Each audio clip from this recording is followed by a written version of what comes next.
Steine, Steine, Steine ist für Pierre Boulez gewidmet. Vom Peter für Pierre, Pierre Boulez gewidmet. Vom Peter für Pierre, für Pierre. Ton cousin? Ouais, il a assisté à une soirée de boxe assez particulière aux États-Unis. Pourquoi particulière? Parce qu'elle a opposé pour la première fois une femme, l'américaine Margaret McGregor, à un homme, le canadien Lloyd Shaw. Il a que ça à faire ton cousin, c'est pas sérieux ça? Ah si, contrairement à ce que tu penses, c'est la femme qui l'a emporté au point au bout des 4 rondes. Ouais. Du rififi chez les polygames mormons, 52 sur la une, mardi à 22h45 sur TF1. Et il faut vraiment vouloir pour y arriver. Quelles sont les limites à cette force dont vous parlez? Les limites à cette force, je sais pas. Vous êtes prêt à tout? Vous êtes prêt à tuer? Quand on veut vraiment faire ce métier, enfin moi je suis prête à tout quoi. À tuer? À tuer celle que j'aime pas.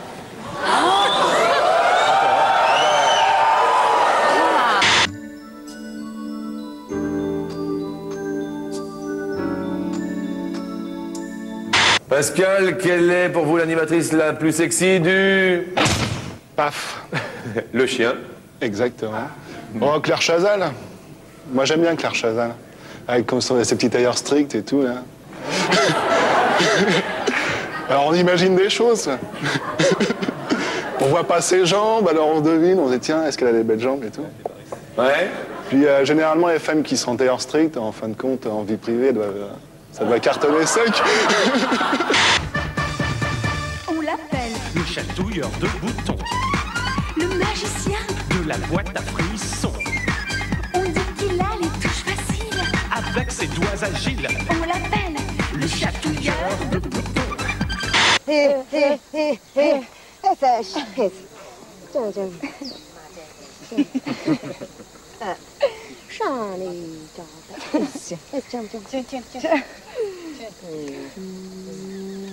4 aussi, avec quel mot, Robert? J'ai qu'une cave. Et vous avez renoncé tous les deux par pudeur à prendre les 4 premières lettres. Le tirage. Ou cam aussi, je me demandais, c'est dans le dictionnaire. Le caca, d'ailleurs, c'est un mot qui est assez ancien parce que ça date de 1534. Oh Manu, attention Manu! Oh, bravo, bon boulot, hein! Oh c'est rien chef, on va remettre ça en place tout de suite. Oh, monsieur l'architecte, vous étiez là? Rien de cassé, j'espère. Non, ça va, merci.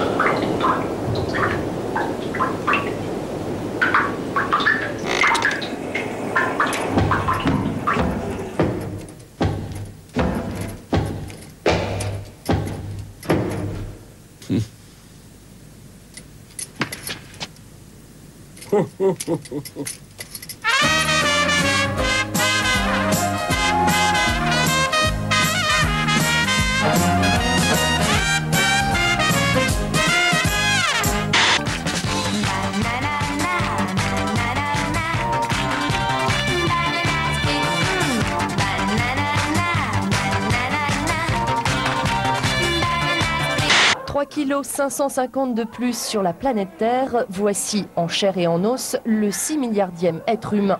Tout un symbole qui risque de peser bien lourd sur les épaules de ce petit musulman bosniaque de Sarajevo.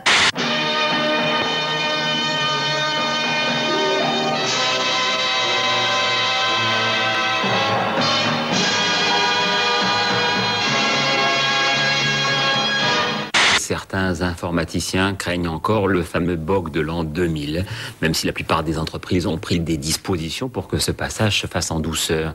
Ça n'empêche pas les plus précautionneux de se préparer. Ce sont des barils qui d'habitude contiennent du sirop. Nous y avons mis de l'eau et on s'est dit que cela pourrait servir aussi à nos voisins, car on sera peut-être les seuls à avoir de l'eau dans le quartier. Son épouse, Sally, a aussi constitué une réserve de nourriture pour tenir 3 mois. Et elle n'a rien oublié. Voilà notre stock de papier toilette. Les risques pour que la Russie ou les États-Unis ou n'importe quel pays tire un missile à la suite d'erreurs liées au bug de l'an 2000 sont très minces. Nous avons contrôlé tous nos ordinateurs. Si nous recevons une information erronée, nous n'allons pas répliquer immédiatement. Nous allons vérifier cette information par d'autres canaux, sachant que nous sommes confrontés à ce problème de bug. Alors, les Américains ont décidé d'inviter les Russes à visiter leur base du Mont Cheyenne. Des Russes qui vont donc passer leur réveillon à guetter les écrans radars en étant prêts à prévenir Moscou en cas de problème. Voici un message de mise en garde du Premier ministre, Keizo Obuchi. Le danger potentiel s'appelle An 2000. Obuchi recommande de faire des provisions alimentaires, d'éviter de voyager à l'étranger et de ne pas ouvrir à des colporteurs. Kevin Warwick rêve d'hommes toujours plus bioniques, de robots toujours plus humains. Il y a quelques mois, il implantait sur de petites machines une 50aine de neurones, l'équivalent d'un cerveau de limace. En quelques minutes, ces robots intelligents ont appris à se déplacer en évitant les obstacles. Ils ont ensuite commencé à communiquer entre eux. Puis très vite, un leader a pris le commandement de la troupe. Esquisse de hiérarchie sociale, comportement tellement humain, à vous donner la chair de poule. Dans 5 ou 10 ans, nous aurons isolé la totalité des quelques 60 000 gènes qui constituent l'empreinte génétique de l'espèce humaine. Chaque jour, des centaines de gènes sont isolés. Mais ce que le public ne sait pas, c'est qu'à chaque fois qu'un gène est isolé, il est revendiqué au titre d'une invention. Il est protégé par la législation sur la propriété intellectuelle. Dans 8 ou 9 ans, les 60 000 gènes qui constituent le patrimoine génétique de l'humanité seront donc la propriété intellectuelle des grandes entreprises de biotechnologie et des institutions universitaires qui travaillent pour elles. Donc, ces puissantes sociétés détiendront le patrimoine génétique de l'espèce humaine. Cela leur confère un pouvoir commercial sans précédent. Et elles pourront dicter non seulement les termes de notre vie de tous les jours, mais peut-être même l'évolution future de l'espèce humaine. En Australie, des moutons avaient reçu une hormone produite génétiquement pour qu'ils perdent leur toison sans qu'on ait à les tondre.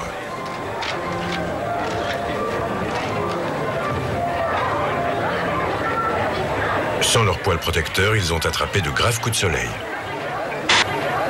Le risque, il est déjà fait. Nous sommes tous contaminés. Cette affaire de vache folle, elle est née en 86. 86, il a fallu 1996 et mon premier livre pour qu'on interdise enfin les farines animales en France, et on trouve aujourd'hui encore des cas de vaches folles. Il se trouve, l'école vétérinaire de Maisons-Alfort l'a révélé hier encore, qu'on trouve dans les champs en France des acariens, vous savez ces petits insectes, ceux qui se nichent dans les moquettes et dans les matelas, des acariens qui transportent le prion. Ça confirme exactement ce que l'on me disait la semaine dernière, en tout cas ce qu'un éleveur de Normandie me disait. Il me disait: nous avons peur que même la Terre soit contaminée. Oui. L'Inde, le sud-est asiatique et la Chine, avec près de 3 milliards d'habitants, constituent la source de pollution la plus importante du monde. Résultat, un énorme nuage de suie et de soufre d'environ 3 km d'épaisseur et d'une superficie de 10 millions de kilomètres carrés, soit 20 fois la France, recouvre une partie de l'océan Indien. Ces oiseaux ne connaîtront jamais le plaisir de s'élancer en toute liberté dans les courants ascendants au-dessus de leur habitat. Un habitat qui se réduit chaque jour davantage sous les assauts des hommes. En l'an 2000, le contenu d'un cendrier sera comestible.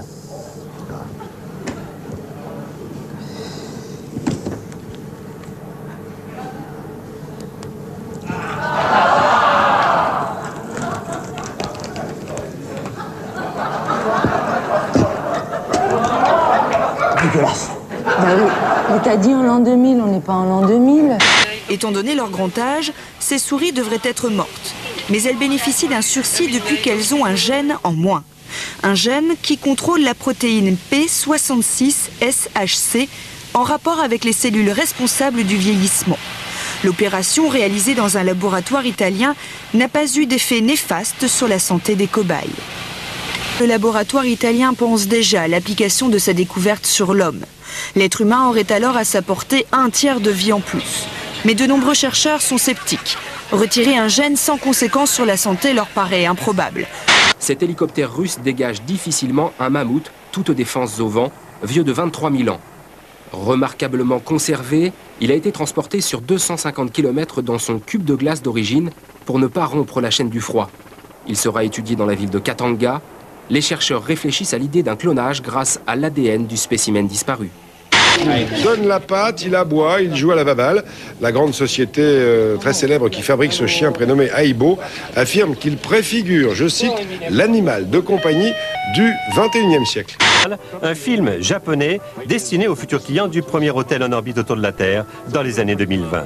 Dans la salle, tous les spécialistes mondiaux de prospective spatiale avec comme superstar le premier complexe hôtelier orbital. Une véritable ville de 150 mètres de diamètre tournant à la vitesse de 2 tours minutes afin d'y reconstituer dans le compartiment vie une sorte de microgravité. Un hôtel de 220 chambres qu'on atteindrait après un voyage de seulement quelques heures, pas d'entraînement spécifique mais un compte en banque bien garni avec un prix de semaine pension tout compris entre 150 et 300 000 francs. Salut les kids! Dans notre contexte géopolitique actuel de multipolarisation des puissances, tout le monde sait qu'un conflit militaire peut éclater à n'importe quel moment. C'est pourquoi j'ai décidé de mettre en place dans mon jardin un dispositif de survie pour être prêt à faire face à un conflit nucléaire d'envergure internationale. Ça, c'est des petits bois pour faire du feu d'hiver.